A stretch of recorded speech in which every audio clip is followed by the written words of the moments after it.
Ang buhay kong minsan ay walang direksyon.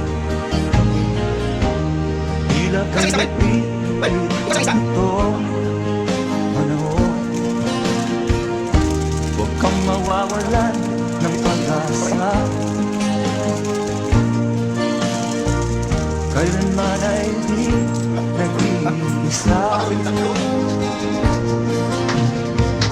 kang